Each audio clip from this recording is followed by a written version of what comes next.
but it's a bit like having a long-haired pet as opposed to a short-haired pet.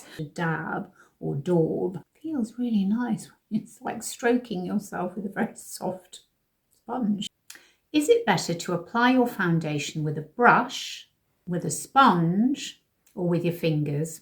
In this video, I'm going to demonstrate how I apply my foundation using those 3 methods and see which one is best on my over 60 skin. So if that sounds like your bag, then please give this video a thumbs up, subscribe to my channel and hit the notification bell because I make lots of videos on makeup, fashion, skincare and lifestyle for the over 60 woman. So let us talk about foundation application. Now when you get to over 60, you've got very wrinkled skin. Well, if you're like me, you have anyway, particularly very wrinkled eyelids, lots of wrinkles everywhere, and uneven texture and redness and all of that kind of thing. And as we know, we're always on the hunt for the holy grail foundation. But part of the issue with foundation is how you apply it, because there's so many different foundations on the market. You can go light coverage, medium coverage, full coverage, and anything in between. But it is also about the application, because what you don't want to do is have too heavy a foundation, or at least to have applied it in too heavy a fashion, or you don't want it to be smeary, or you don't want it to be blotchy. So there's a lot to think about, and the application has a lot to do with it as well. So what I'm going to do in this video is I'm going to show you the 3 ways that I apply the same foundation. And that foundation is by Hourglass, and it's the Soft Glow Foundation. And I chose this because it is the one I actually had some compliments about back in the summer last year when I bought it.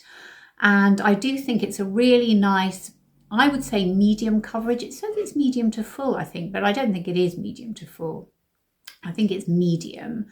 And it's nice and liquidy. Now, let me show you what it looks like on my hand. So as you can see, it is running down a little bit. And I did think about choosing a drugstore foundation. In fact, I started to use the my favourite True Match Super Blendable foundation. Now, this is the British version. I know in America, the new blendable version has just come out. And let me just show you, that's a little runnier. Although actually not that much, just a little bit runnier. But I always used to use my fingers to apply that one. That's this one here. And then I also thought about using the Nars, which is the, the light reflecting, which is this one. Let's see, because that's a bit lighter coverage. Although interestingly, that's not very runny at all, is it? Where has it gone? This one. And then finally, the other one I thought about was the number 7 Lift and Luminate, which is another favourite. Let me just pop that one here, which isn't very runny either, but they're all kind of much of a muchness. Let me just show you. None of them are really moving all that much down my hand. The only one that is moving, actually, I think that was the Hourglass. No, that was the this one, oh yeah, the L'Oreal, which is the one I thought was the most runny, if you like, of all the foundations. But you can see that it does actually partly depend on the consistency of the foundation as to what type of application is going to work best. So I would say if you're using a runny foundation, fingers are probably best, and you might want to finish off with a sponge. So we've talked about the types of foundations. Now let's talk about our tools. So apart from our fingers, we've also got brushes and we've got sponges. Now I'm going to show you the brushes that I've got. So this was the very first foundation brush I used and had. Sorry, it's got a bit of fluff on it. This is from It Cosmetics, and I bought this ages ago, I think, when I bought their CC cream, which I've stopped using ages ago because I just found it far too heavy. But anyway, the brush is quite nice. Well, the brush is very nice, actually. It's lovely and soft and pliable. And it actually has another brush on the other end, which is for concealer, which I use sometimes. But this brush is great. So what I like about this brush is it's soft, as I say, but it's also got a slight sort of kabuki-ish thing going on here. You know, it's quite wide here, so it sort of fans out, which I really like. As opposed to this brush, which is also foundation brush from Beauty Pie. Now, I thought I'd try this because it's completely different. As you can see, it's a different shape. It's got that sort of what would you call it? Well, angled shape, I suppose, but it's much stiffer. It does feel nice and soft to the touch, but it's a bit like having a long-haired pet as opposed to a short-haired pet. This is the short-haired, and it makes it much less pliable. It's much harder, and I think it's not great for applying foundation myself, so I haven't used this in the video, but I have used this one. Now, the other brush that I bought recently when I went down to Lisa Eldridge's pop-up down in Covent Garden, I bought this brush, and I bought this because while I was in the pop-up, one of the assistants tried a different shade foundation on my skin, and she used this sort of brush, and I thought, oh, it went on so well. It looked like it was going on really well, so I thought I'd try it. Now, it has to be said, I haven't found it quite as easy to use as I have the It Cosmetics one, because it's a little bit like using a paintbrush. As you can see, it's completely different shape. It's kind of, well, it is like a small paintbrush really, and you've got to sort of paint it on, as opposed to, you can't stipple with this. You definitely can't stipple. You have to paint, you have to dab or daub. So it's a completely different technique. Anyway, you'll see how I've done that in the clip.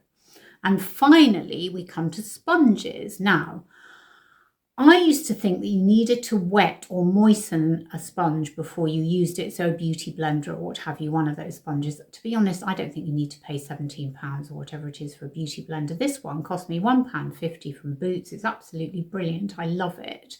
And I actually use it dry. But I found when I used to moisten it or wet it, that it sort of takes the foundation off. So you end up with smears, so that's no good. So I use it dry, and I much prefer using it dry because I find it's very smooth, and it's really, feels really nice. It's like stroking yourself with a very soft sponge. Now, just a caveat about buying sponges online. Look at this. I mean, come on. What is this for? Now, I ordered this because I was looking for a sponge with a flat side, but honestly, I'm not sure the measurements were on the site, but who on earth would want a sponge this small? I mean, maybe you would if you were doing your concealer, I don't know, but it's actually not angled enough to really get under your eye like that. It's just a nonsense size, I think. I mean, look at the difference. I mean, that's not even my biggest sponge. That's a nice sponge for my hand, but it is slightly ridiculous. Anyway, put this one down and use this one. So we've talked about tools. Let's crack on with showing you how I apply the foundation using the 3 different techniques. So in the first, I'm using my fingers, and as I said, I'm using the same foundation throughout. Now, I really like using my fingers, but the only thing I find is you do have to be quite careful around your nose and between your eyebrows. I mean, I always apply my foundation in this sort of motion downwards, partly because I feel that that's sort of the way the skin goes. I mean, I'm probably talking rubbish, but if we're talking about peach fuzz, for example, I think you're going to be shaving it. If you were shaving it in a downward motion, you're not going to be coming up like a bloke would do with his beard. So there's something about bringing it down on your face and down on your forehead. You do have to be really careful, I think, in the middle here and round your nose, that it doesn't get a bit smeary, because I would probably finish off with a sponge, probably with a dry sponge, just to make sure that I got into all the crevices that I have, to make sure that you get a nice smooth looking skin after you've applied it with your fingers. So I don't think you'd want to be using your fingers if you were applying a cream foundation. I think this is best used with a sponge or possibly with a brush. So that's how I apply my foundation with my fingers. Now onto the brush application. And I think what I did here is I actually put on too much foundation in the first place. I dotted on a bit too much, so I've ended up with slightly heavier coverage than I would have preferred. However, you can see the motion that I'm using. So I am stippling. So stippling as if you were stippling your walls. If you did that in the 90s, stippling was a big thing, wasn't it, on painted walls? It was a technique, I think, and that's really what you're aiming for. You're stippling the foundation. You do have to let it set, I think, after you've done that for a few minutes or a few seconds probably. But I think there's something about stippling when you've got textured skin. It seems to help it to settle better and not into your fine lines. Well, that's certainly that's what I found.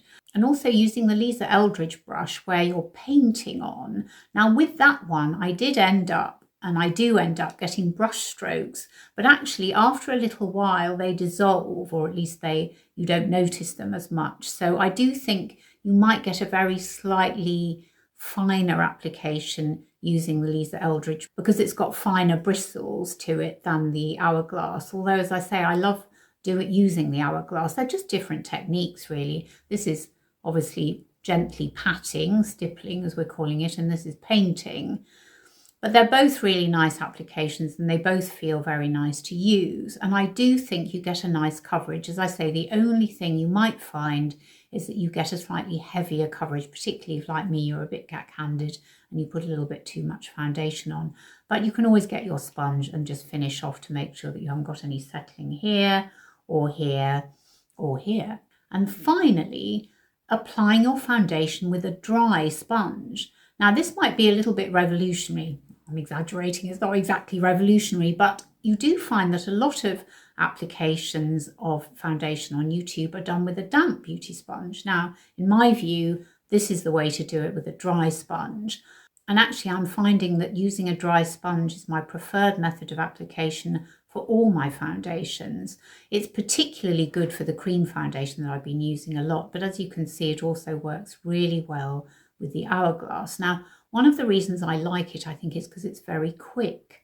It doesn't smear, it doesn't settle in, or if it's starting to settle into any lines around here, or around my nose, you can really quickly dab it out. And also I quite like using it for my concealer. So after I put my foundation on, when I put my concealer on, and I might quickly dab it with my fingers, but then I get my dry beauty sponge and I can just crack on with that. So it makes the whole application of foundation and concealer a lot easier and a lot quicker. So I really like using my sponge for my concealer as well as my foundation. So there you have it. Those are the 3 methods that I tend to use for applying my foundation. So let me know in the comments, do you use a brush, do you use your fingers, or do you use a sponge, or do you use a damp sponge? So which one do you think looked best on my skin? Do you think it was better with my fingers, with a brush, or either of the brushes, or with a sponge? Like I said at the beginning, I do think it also depends on the type of foundation you're using. And certainly with a cream foundation, I would not apply that with my fingers.